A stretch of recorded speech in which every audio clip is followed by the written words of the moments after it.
recognize the member from Timiskaming Cochrane.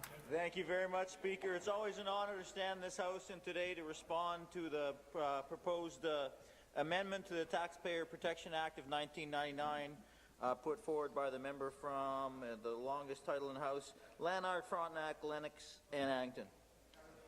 And I say from the outset that we are not going to support this bill, but I would like to say I serve on several committees with the member, and I have a lot of respect for his perspective. But in this case, his perspective, while well stated, is purposely very narrow. Because during his presentation, which I listened to very intently, he stated that the government or the parties, they ought to state their case to the people regarding taxation. Well, they also ought to state their case to the people regarding where they're going to spend or not spend.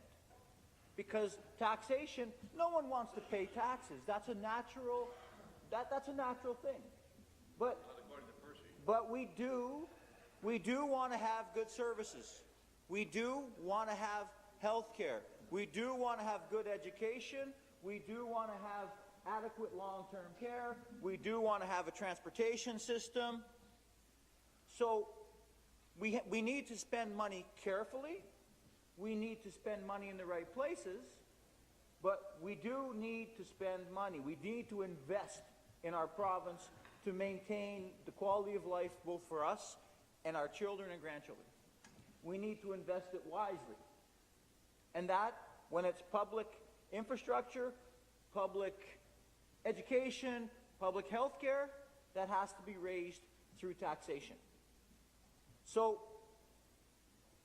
to state what you're going to do with the money you raise or fail to raise is as important, if not more important, than simply saying you have to have a referendum if you're going to raise taxes.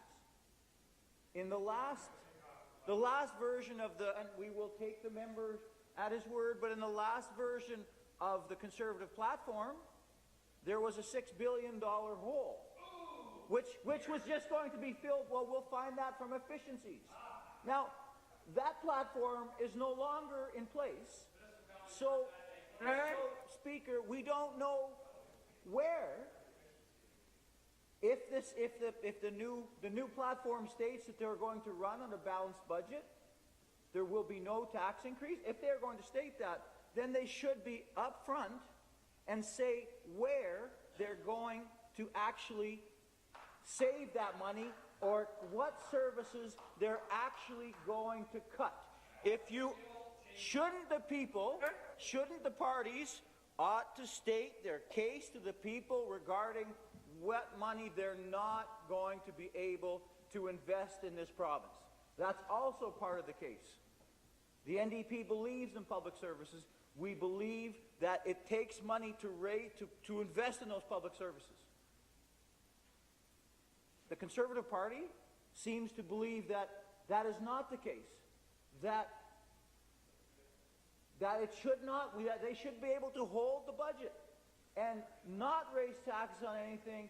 They have a $6 billion budget, a $6 billion deficit in their last platform, and now the promise from the Conservative Party to date is the leader will leave no stone unturned. What services will they cut? Thank you, Speaker. Thank you.